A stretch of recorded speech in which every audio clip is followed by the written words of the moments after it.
Genesis chapter 48. After this, Joseph was told, "Behold, your father is ill." So he took with him his 2 sons, Manasseh and Ephraim. And it was told to Jacob, "Your son Joseph has come to you." Then Israel summoned his strength and sat up in bed. And Jacob said to Joseph, "God Almighty appeared to me at Luz in the land of Canaan and blessed me, and said to me, 'Behold, I will make you fruitful and multiply you, and I will make you a company of peoples, and will give this land to your offspring after you for an everlasting possession.' And now your 2 sons, who were born to you in the land of Egypt, before I came to you in Egypt, are mine. Ephraim and Manasseh shall be mine, as Reuben and Simeon are. And the children that you fathered after them shall be yours. They shall be called by the name of their brothers in their inheritance. As for me, when I came from Padan, to my sorrow Rachel died in the land of Canaan on the way, when there was still some distance to go to Ephrath, and I buried her there on the way to Ephrath, that is, Bethlehem. When Israel saw Joseph's sons, he said, 'Who are these?' Joseph said to his father, 'They are my sons, whom God has given me here.' And he said, 'Bring them to me, please, that I may bless them.' Now the eyes of Israel were dim with age, so that he could not see. So Joseph brought them near him, and he kissed them and embraced them. And Israel said to Joseph, 'I never expected to see your face, and behold, God has let me see your offspring also.' Then Joseph removed them from his knees, and he bowed himself with his face to the earth.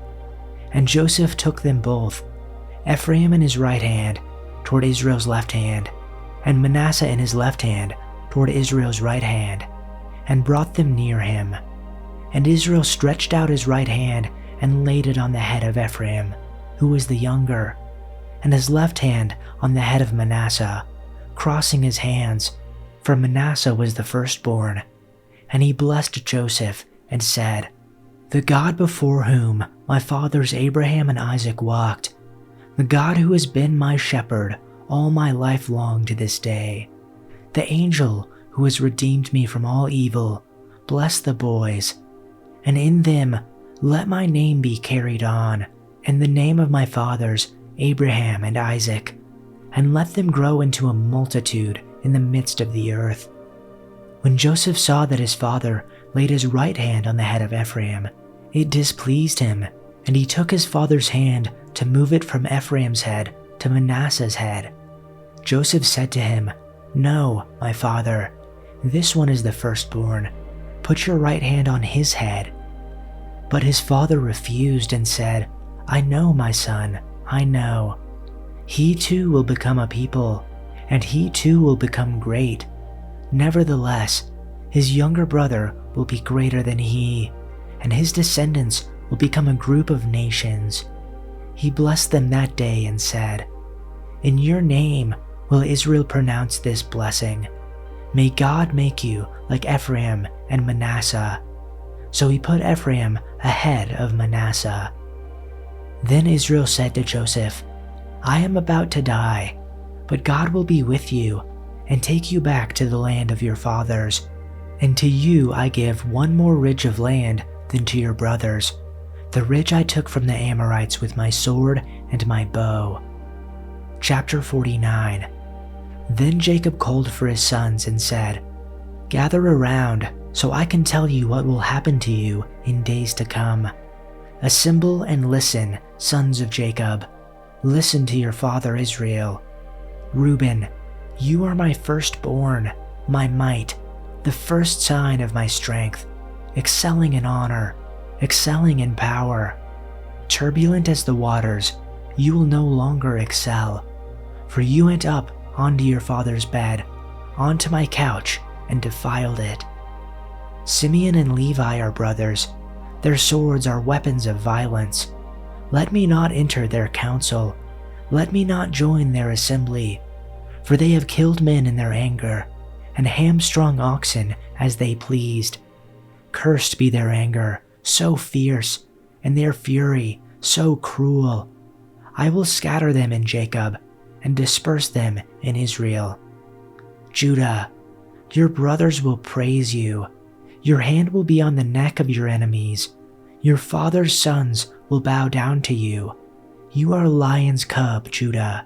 You return from the prey, my son. Like a lion, he crouches and lies down. Like a lioness, who dares to rouse him? The scepter will not depart from Judah, nor the ruler's staff from between his feet, until he to whom it belongs shall come, and the obedience of the nations shall be his. He will tether his donkey to a vine, his colt to the choicest branch. He will wash his garments in wine, his robes in the blood of grapes. His eyes will be darker than wine, his teeth whiter than milk. Zebulun, you will live by the seashore and become a haven for ships. His border will extend toward Sidon. Issachar is a raw-boned donkey, lying down among the sheep pens. When he sees how good is his resting place and how pleasant is his land, he will bend his shoulder to the burden and submit to forced labor. Dan will provide justice for his people.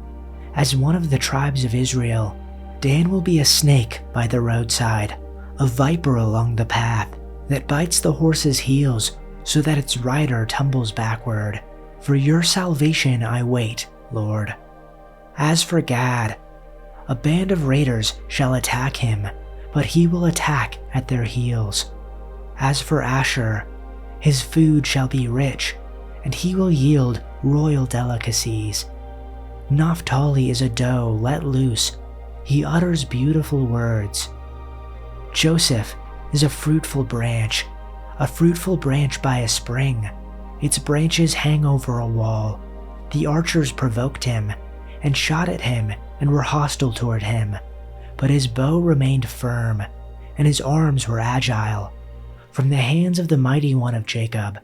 For there is the shepherd, the stone of Israel, from the God of your father who helps you, and by the Almighty who blesses you with blessings of heaven above, blessings of the deep that lies beneath, blessing of the breasts and of the womb. The blessings of your father have surpassed the blessings of my ancestors, up to the furthest boundary of the everlasting hills. May they be on the head of Joseph, and on the top of the head of the one distinguished among his brothers. Benjamin is a ravenous wolf, and in the morning he devours the prey, and in the evening he divides the spoils. All these are the 12 tribes of Israel, and this is what their father said to them when he blessed them. He blessed them, every one, with the blessing appropriate to him. And he commanded them and said to them, I am about to be gathered to my people.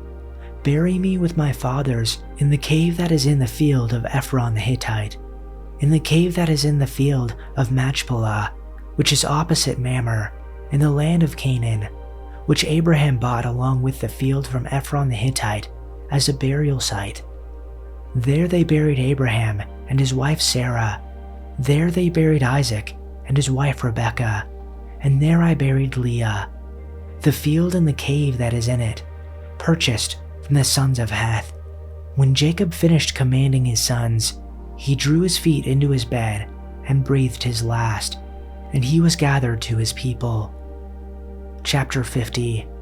Then Joseph fell on his father's face and wept over him and kissed him.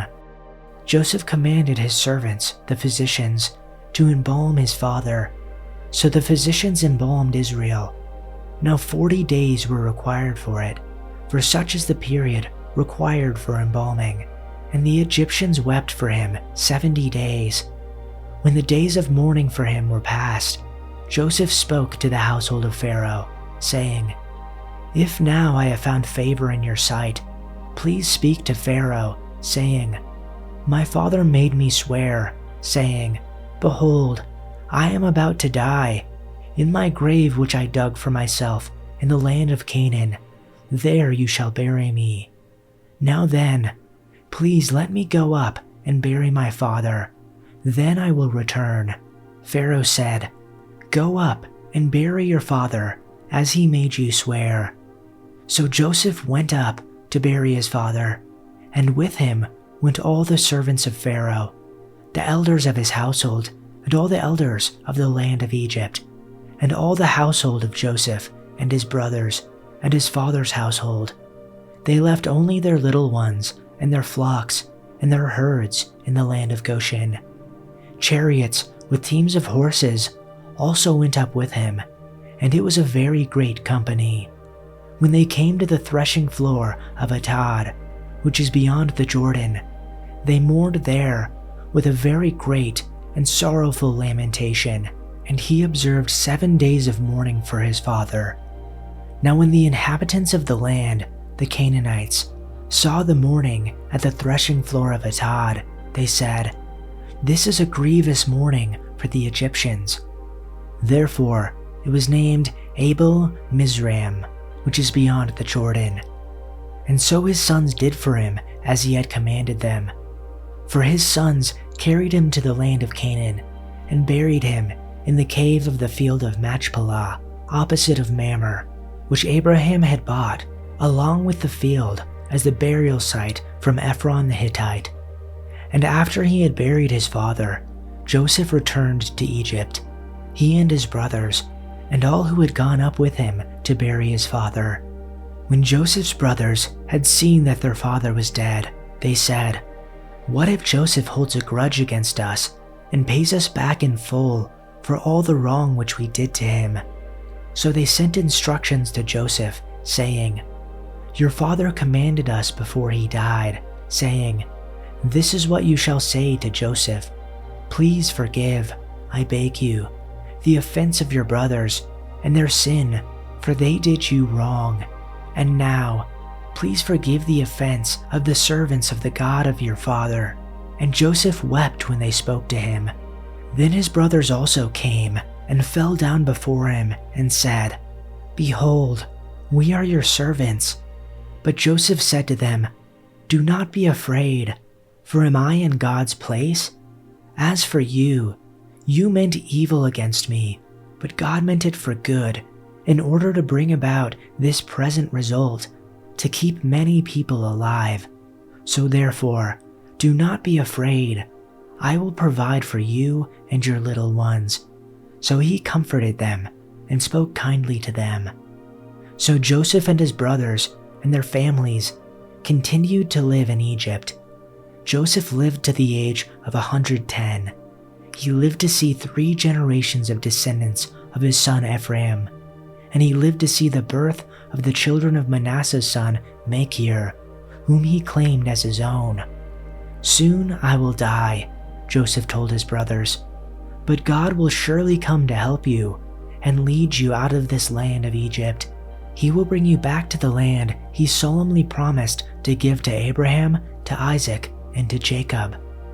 Then Joseph made the sons of Israel swear an oath, and he said, 'When God comes to help you and lead you back, you must take my bones with you.' So Joseph died at the age of 110. The Egyptians embalmed him, and his body was placed in a coffin in Egypt.